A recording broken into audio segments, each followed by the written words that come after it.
I'm very honored to introduce Dr. Thramann. Actually, Dr. Thramann is an neurosurgeon, and he was trained at the Baylor. And early in his career, he has this entrepreneurship ability, and he created this big spy company. And you will see stories, the rest. But I'm very proud to have one of us, that is Dr. Thramann, sharing his experience. Dr. Thramann, please come to the point. So thanks, Juan, and hello, everyone. So I'm honored, excited to be here to present to this group about innovation and entrepreneurism. I think these are two very critical elements that drive change within healthcare. And if we're going to have meaningful change that's beneficial, I think that surgeons need to be involved. It's a critical aspect of it. So that's the title of my talk here is really surgeon-driven innovation. And, although the trends, as you can see in the slide here, leading to administrative bloat and decreased physician autonomy in the space would tend to argue against surgeon involvement, I really believe that that the pendulum has swung too far, and we're really on the precipice of a renewed capability for surgeons to have a much bigger role. The way things are going so far, we're basically spending $4 trillion a year, and we're not seeing that much improvement in outcomes. And I think everybody in the ecosystem is seeing that doesn't work. So I really think the catalyst that's going to drive this is going to be value. And I'm specifically talking about value-based care. Now, I know a lot of people hear that and they're like, whoa, value-based care, I don't really know what that is, and I don't know if that's going to be helpful to me. But when you really get down to the root of value-based care, it's about rewarding the person that's driving the value. So the value drivers in the space, and when you look at healthcare, the value drivers in the space are physicians.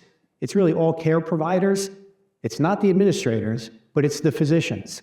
And the physicians are the only ones that have the clinical knowledge, the clinical authority, and the relationship with the patient to make the decisions that can really drive improved outcomes and lower the costs.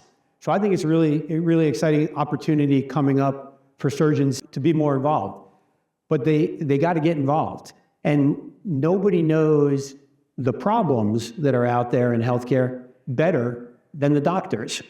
So what I'm proposing is that if doctors come up with if they have a good idea on what the problems are, and then they come up with the solutions, there's an established structure out there that even surgeons, with the busy caseload they have and the jobs that they have, if there's interest in really driving change and fixing the problems that are being identified, then they can come up with the solutions. And the solutions are essentially, they're all opportunities for a company, and there's a process to go through to do that. And that is, well, what is the solution? What's my unique secret sauce that's going to drive this change? And if you can research that and develop that and create a mission around where you want to go, then it comes down to execution. Execution is a place that requires a team. It's not one surgeon, it's not one person that's ever going to execute, it's a team. So the surgeons can simply have a board position in moving things forward with that, and they can still practice while they're doing that. But the idea of coming up with that solution, researching it, and creating a mission, that's really where I think, that's where the founders sit. And I think that's where surgeons can have a major role in figuring out what the problems are out there and what they want to fix. So this slide is going to be the bulk of what I talk about. And what you're seeing here, these are just a bunch of logos. These are all companies that I was the founder of and that I built up and exited. The ones on with the U.S. radiosurgery and the one in the column under Lanks, I did all those while I was still practicing medicine. And the process around that was very similar to what I just mentioned. I was out there practicing, a problem came up, and I'll use U.S. radiosurgery as an example, where I decided right out of residency I didn't really want to work for anybody. So I just went up to Boulder, Colorado, where I wanted to live, planted my flag, and started my practice. And quickly I realized that I needed a stereotactic radiosurgery tool to compete against the tumors going down to Denver. So I went to the CEO. I said, hey, we need to get a CyberKnife in here because they were brand new. There were 4 of them installed. I knew John Adler, and we went ahead and did that. Site was extremely successful. I had a 3-year exclusive for CyberKnife in the state of Colorado. And then ultimately, I wound up showing the results of that site to some venture capital guys. We raised $20 million, and then we went out and built a bunch of sites throughout the country, and then we sold that to a public company. And Lanx was a spinal implant company. Very similar story, where the original impetus for starting Lanx was mostly related, honestly, to I was trying to cut the reps and the distributors out of the equation so that we could lower the cost of the implants and surgeons could have a bigger role. And the reason I did that is I wound up doing a huge Medicaid case where we took out the entire lumbar spine that was infected, and it was a 2-day operation. I got paid, I think, $3,000 for the case. The rep on the case made $36,000 in commissions, and I was like, this doesn't make any sense. So, but I'll tell you one other story there, because this gets to the whole idea of being an entrepreneur and trying to innovate and come up with ideas. The ideas don't always work at first.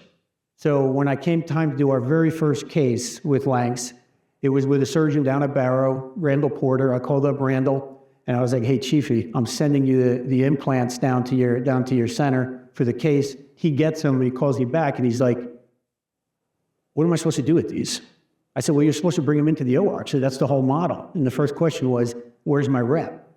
And I was like, well, okay, that's going to be a problem. So we wound up having to pivot, and we wound up at Lanx innovating and creating the first real modern era interspinous process fusion device known as the Aspen. And we were able to take that to market, and we eventually sold that company to Biomed, which then eventually got sold over to Zimmer. And with ProNerve, it was a similar story. That was based on intraoperative monitoring. The innovation there, or the problem that I was facing, is I couldn't get quality intraoperative monitoring up in Boulder like I was getting down at Barrow. So wound up building a company around that to try to solve that problem. And on the last 2 that I have up here, these are companies that are starting after I've started these other companies. So it's a little bit different role. I can be a little bit more involved in every step of the way. But with the other ones, I was involved in coming up with the idea.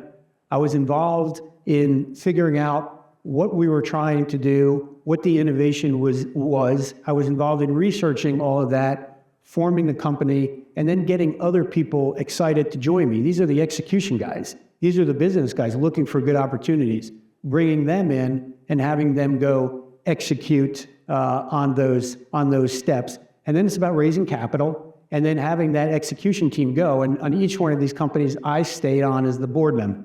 I was an executive chairman. I've never taken the CEO position of any of the companies I've started. I leave that to the business guys, let them execute that. But I am involved at the board and strategy and moving things forward and accomplishing the mission.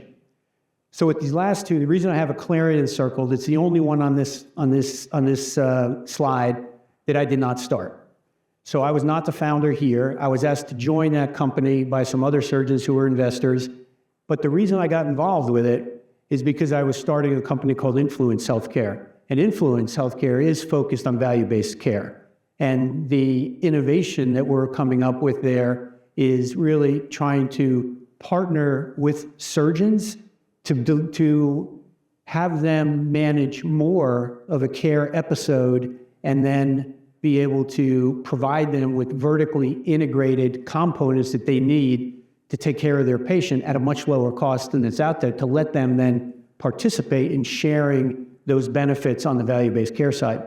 So the way Aclarion fits into that is Aclarion is a company that utilizes MR spectroscopy, and we do a MR spectroscopy scan through the discs, and we identify the biomarkers within those discs. We're looking at specifically at some acidic biomarkers and structural biomarkers, and then we provide information back to the surgeon about which discs are most likely to are causing the pain.